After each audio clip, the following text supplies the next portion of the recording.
ओम जखाग्निर्दाहिता शक्ति रामकृष्ण स्थिता हिया सर्वविद्या स्वरूपांतां शारदां प्रणमाम्यहम। প্রিয় দর্শক, এবার মায়ের কথা মানে একদম ছোটবেলা থেকে মায়েরই যে কথাগুলি যেগুলি আমাদের সকলেরই জীবনে রেখাপাত করা উচিত বা আমার করেছিল, তারপরে জিনিসগুলি টার্ন হয়, সেই প্রসঙ্গগুলি দু তিনটে প্রসঙ্গ বলি মায়েরই কথা, সেটা কিভাবে মানে ব্যাখ্যা আমরা করে থাকি বা আমি করেছিলাম সেরকম।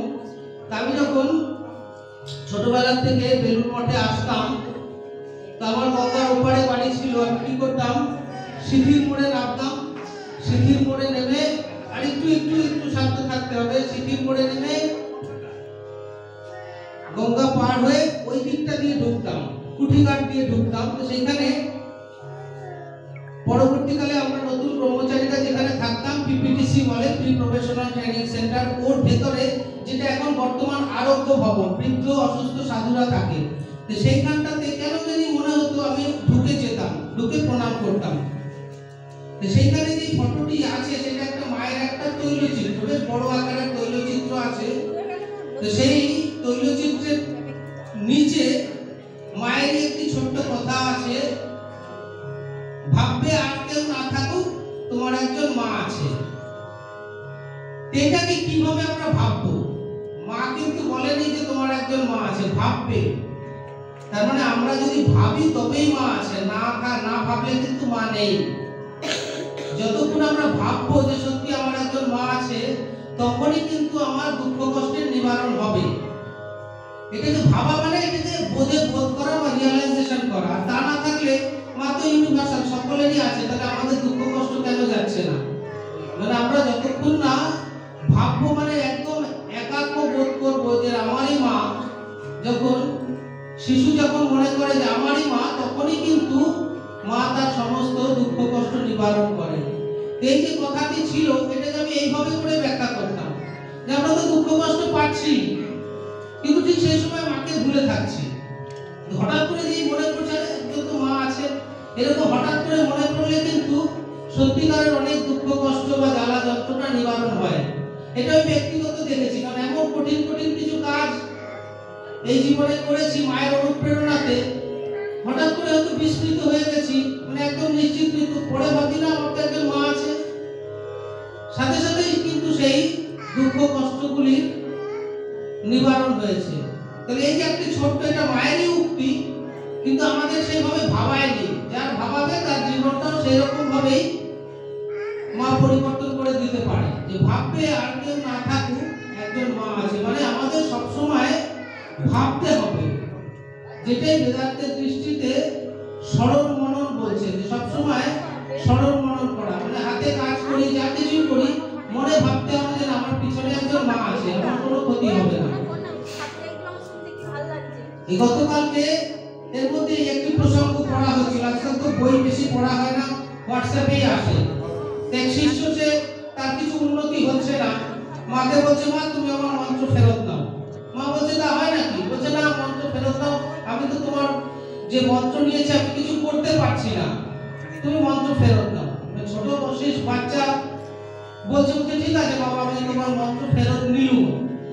মা বাঁকুড়া জেলার লোক এইভাবে কথা বলতে, যে আমি তোমার মন্ত্র ফেরত দিলুম। সাথে সাথে ছোট্ট বাচ্চাটির খেয়াল হয়েছে, আরে মা মন্ত্র ফেরত দিল, তাহলে বলছে মা আমি কি তবে রসাতলে গেলুম? বলছে বিধির এমন সাধ্য নাই যে আমার সন্তানের রসাতলে যায়। তাহলে সবসময় ওই যেই ভেবেছে যে আমি মাকে মন্ত্র ফেরত দিলাম, তাহলে তার মা আমার কাছে থাকলো না। এই ভাবাটা কিন্তু আমাদের যত বেশি আমাদের জীবনে ভাবাটা আসবে, আমাদের কিন্তু দুঃখ কষ্ট জ্বালা যন্ত্রণাগুলি ততটা কমবে। এবং থাকছে মানে নিজেকেই বুঝতে হবে যে হয়তো আমি ঠিক সেইভাবে ভাবছি না। আমি যদি ঠিক সেইভাবে ভাবি, মা কিন্তু বলছেন মন্ত্র ফেরত দেওয়ার পরেও বলছেন যে বিধির সাধ্য নাই যে আমার সন্তানকে রসাতলে ফেলে। আরেকটি কথা, মায়ের একদম শেষ সময় মা সেই ভক্তকে বলছে, মার শেষ উপদেশ, যদি শান্তি চাও দোষ দেখবে নিজের, যদি শান্তি চাও অপরের দোষ দেখবে না। এখানে যে যদি কথাটা মা বলে দিলেন, যদি কথাটা, যে আমরা যদি শান্তি চাই, তাহলে এবার আমরা সবসময় অপরের দোষ দেখছি, তার মানে বাস্তবিক আমি শান্তি চাইছি না। যদি আমি শান্তি চাই আন্তরিকভাবে, তাহলে আমার অপরের দোষ দেখা বন্ধ করতে হবে। এই যে ছোট ছোট কিছু উপদেশের মধ্যে এই ফাঁক রেখে দেওয়া, মানে ওই জায়গাটুকুই কিন্তু আমাদের ভাবা উচিত বা ভাবা কর্তব্য, বা আমরা যেমন যেমন ভাববো তেমন তেমন আমাদের উন্নতি হবে।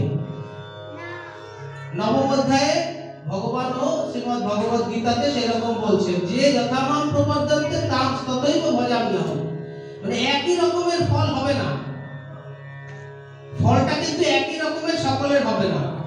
আমাদের যদি হঠাৎ করে জ্বর এসে যায়, যে কোনো অ্যালোপ্যাথি ডাক্তারই প্যারাসিটামলই খেতে বলবে, কাউকে 500 650, কিন্তু হোমিওপ্যাথি ডাক্তার কিন্তু সকলকে প্যারাসিটামল দেবে না। সে কিন্তু সিম্পটম অনেক রকম ভাবে দেখে আলাদা আলাদা ওষুধ প্রেসক্রাইব করবে, কাউকে ব্রায়োনিয়া দেবে, কাউকে রাক্সার দেবে, কারণ হোমিওপ্যাথির সিস্টেম আলাদা, treat the patient not the disease. এই যে যদি কথাটা বলছে, যে যদি মানে সত্যি সত্যি যদি তুমি শান্তি চাও, তাহলে অপরের দোষ দেখা ছাড়ো। এবার আমরা অপরের দোষ দেখছি, তার মানে আমরা মুখে বলছি ঠিকই, তার মানে আমরা শান্তি চাইছি না। যদি শান্তি চাইতাম, তাহলে অপরের দোষ দেখা বন্ধ করতাম, উপেক্ষা করে দিতাম। কারণ মা বলছে যে দোষ তো লেগেই আছে, দোষ তো জীব করবে, দোষ করবে না সেটা বলেনি, কিন্তু তুমি যদি শান্তি চাও, তাহলে তুমি অপরের দোষ দেখবে না। এগুলি একটা দুটো প্রসঙ্গ হলো। আরেকটা একদম দৃষ্টান্তমূলক প্রসঙ্গ, যেখানে অনেকে জানে বা জেনেও যাবে পরবর্তীতে। আমি মা নর্মদার পরিক্রমা করেছিলাম এবং বিশেষ আমার প্রিয় স্থান। তো পরিক্রমার সময় নয়, পরিক্রমার পরেও তো আমি প্রতি বছর নর্মদাতে যাই। এরকম একটি স্থান আছে, নর্মদার খুব বিখ্যাত স্থান এবং বেশ সম্ভ্রান্ত স্থান, হোশাঙ্গাবাদ। কিন্তু সেই হোশাঙ্গাবাদ হচ্ছে নর্মদার দক্ষিণ তটে, তার উল্টো দিকে যে উত্তর তট, সেটা আবার হচ্ছে ততদিকই দরিদ্রতম জায়গা। এবার যেখানে বেশি ভিড়ভাড় থাকে, আমি সেখান থেকে নির্জনে চলে যাই। এরকমই খুব শীতের সময় 2008-9 আমি পরিক্রমা করেছি। তারপরে মনে আছে সময়টা ঠিক এইরকমই শীতকাল। এইরকম শীতকালে নর্মদার ওই ভূমিতে কি হয়, মানে শিশিরগুলোই এমন পড়ে যায় না, সকালবেলা মনে হবে যেন মানে বরফের মতো লাগবে। তো আমি ওইখানে গিয়ে আছি অনেকদিন, আর তার আগে থেকে আমার ওইখানে ইন্টারসিটি কিছু পরিচিত বাঙালি ভক্ত হয়ে গেছিল, বাঁকুড়ার লোক। এবার তাদের বাড়িতেও যাতায়াত করতাম, অনেকদিন যাই না দেখে সে আমাকে, যেখানে আছি আমি, মানে আমি গোপন ভাবে যেখানে আছি অজ্ঞাতবাসের মধ্যে, উনি সেটা জানতেন। উনি আমাকে নিতে এসছেন, মানে হোশাঙ্গাবাদে সেখানে ঘাট আসবে, সেখান থেকে নর্মদা ক্রস করে অনেকটা পায়ে হেঁটে তবে আমার কাছে আসবে। তো নিতে এসছেন, নিতে বলছে মহারাজ অনেকদিন চলেন, অনেক তপস্যা হয়েছে, এবার চলেন তো আমাদের বাড়িতে। খুব ঠান্ডা, এর মধ্যে নর্মদাতে স্নান করে না, 3-4 ডিগ্রি টেম্পারেচার। বলছি না দাদা ভালো লাগছে, নর্মদার তটেই থাকি। বলছে না না চলুন চলুন। তো ওনার পিড়াপিড়িতে আমি ফিরে আসবো। এই যে জায়গাটা, এটা ভালো করে শুনুন বা বোঝার চেষ্টা করুন। আমি ফিরে আসছি হাঁটতে হাঁটতে, তো ওই যে জায়গাটি, ওটা হচ্ছে উত্তর তট, ওই জেলাটা হচ্ছে শিহর জেলা। ওইখানে খুবই দরিদ্র লোকেরা বাস করে এবং তাদের জীবিকা সেই ওই জঙ্গলের কাঠ কেটে আনবে, কাঠগুলিকে মাথায় করে। এবং এটাও আমি আমার জীবনে দেখেছি যে হয়তো আমরা ততটা ঠিক সম্মান মর্যাদা শ্রদ্ধা দিতে পারি না। ভারী ভারী পরিশ্রমের কাজ এবং সংসারের কঠিন কাজগুলি মায়েরাই করেন। তো সেইখানে আমি দেখছি মায়েরাই জঙ্গল থেকে শুকনো কাঠ মাথায় করে এনে প্রথমে নর্মদার কিনারায় রাখছে, তারপরে নৌকো আসবে, নৌকোতে তুলবে, তুলে শহরে আসবে। সেখানে সরকার থেকে ওই শীতকালে আলাপ বলে হিন্দিতে, সেখানে জ্বালানি দিয়ে দেয়, জ্বালানি জ্বালিয়ে তারা হাত পা সেঁকে। এই যে শুকনো কাঠ, যে শুকনো লকড়ি, এটা কালেকশন করা, বিক্রি করা, এটা হচ্ছে ওদের পেশা। সেখানে মায়েদের সাথে সাথে এরকম নজর পড়লো ছোট্ট একটি বাচ্চা মেয়ে, সেও তার যতটুকু বোঝা বইতে পারে ততটুকু কাঠ নিয়ে সে আসছে। এবার হঠাৎ করে আমার সেই বাচ্চা মেয়েটি, এরকম অনেক ছোট বাচ্চা, এবং হয়তো 12-13 বছর বয়স হবে, আর অনেক রোগা কৃষ কালো, কিভাবে করে মায়ের, আমার মেয়েটির ঠিক গলার এইরকম জায়গায় আমার নজর পড়ে যায়। যদি নজর না যাওয়াটাই উচিত, কিন্তু গলার দিকে নজর পড়ে গিয়ে আমি দেখি তার গলায় একটি মা সারদা দেবীর লকেট। এটা কিন্তু পশ্চিমবাংলা নয়, আমাদের এখান থেকে প্রায় 1700-1800 কিলোমিটার দূর, মধ্যপ্রদেশের খুব রিমোট জায়গা, নর্মদার তটে এবং গ্রাম জায়গা, সেখানে একটি বাচ্চা মেয়ে তার গলায় মা সারদা দেবীর লকেট দেখতে পাওয়াটা, এটা কিন্তু খুবই একটা আশ্চর্যজনক ঘটনা। তা আমি তখন এবার 2008 না, মানে আমার বয়সটা আরো অনেকটা কম, তা আমি তখন ওকে বলছি, দাদা দেখুন, যদিও মেয়েটির গলায় আমার নজর যাওয়া উচিত ছিল না, কিন্তু দেখুন ওর গলায় মা সারদা দেবীর লকেট। তো ভালো করে দেখুন, বলছি মহারাজ তাই ঠিকই তো, আপনি ঠিক বলছে, ওই জন্যই হয়তো আপনার নজর গেছে, ব্যাপারটা কি একটু আপনি জিজ্ঞেস করুন।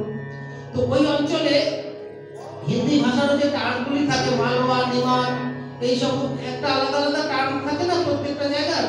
উনি ওকে জিজ্ঞেস করছেন যে গুড়িয়া তেরি গলে में ऐसे ये लॉकेट किसका है तो जानते हैं? বলছে नहीं मुझे पता नहीं है, মানে সে জানেই না। কিন্তু এবার এটা হচ্ছে আমার নিজের জীবনের ব্যক্তিগত, আমি আর এটা যদি আমি কোনো বই লিখি তাহলে সেটাই আমার জানা যাবে, সে পড়ে কখনো মায়ের ইচ্ছা হবে। ও জানে না আদৌ যেটা মায়ের লকেট। तो बोलছে कि कहां से मिला तुम्हें?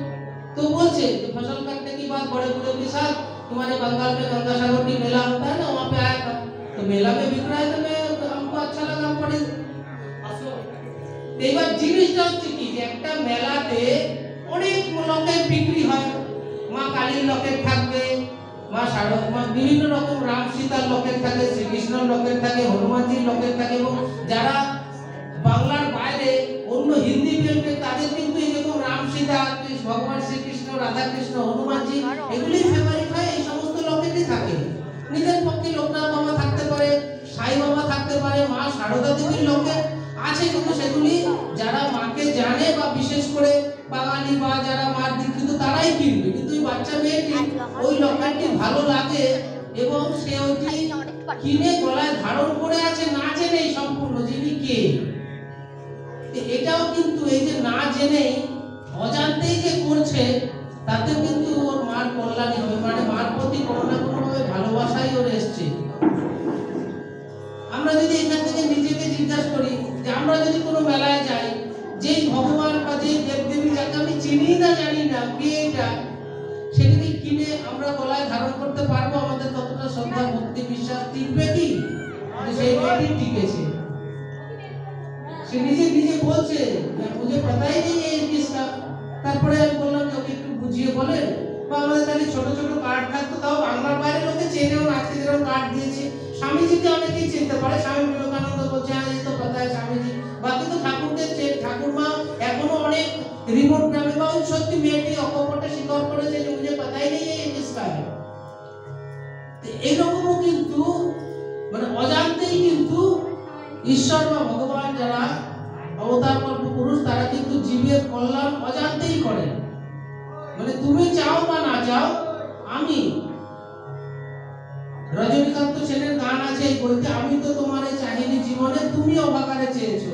মানে আমরা কিন্তু ভগবানকে সত্যি সত্যি চাই না। এই যে বলছি আজকে এখানে আজকে মায়ের তিথি পুজো, সেই উপলক্ষে আশ্রমটি উদ্ঘাটন হচ্ছে, বেশ ভালো লাগছে, ভক্ত সমাগম, জনসমাগম। কিন্তু আজকে কাউন্ট করে দেখুন আগামীকালকে এই সংখ্যাটা থাকবে কি? আমি বলছি 1/4 তো থাকবে না। তাহলে আমাদের শ্রদ্ধা ভক্তি কতটা টিকে থাকবে? আর যে সম্পূর্ণ জানে না, সে একটি লকেট কিনে গলায় ধারণা করছে। যদি আমাদের থাকে, এটা বলি যদি থাকে তাহলে ভালো, আমারও ভালো, আশ্রমেরও ভালো, এবং যারা আসবে মায়ের কাছে তাদের সকলেরই ভালো। তো সেই রকম আর তো এসে গেছে এটা। তো মায়ের যেহেতু মায়ের তিথি পুজো, মায়ের কিছু হওয়া কথা হওয়া প্রসঙ্গ উচিত, সেই জন্য মায়ের এই কথাগুলি আমি বিক্ষিপ্তভাবে বললাম। সকল মায়েদের উদ্দেশ্যে আমার আন্তরিক প্রণাম। হরি ওম তৎসৎ, হরি ওম তৎসৎ, হরি ওম তৎসৎ।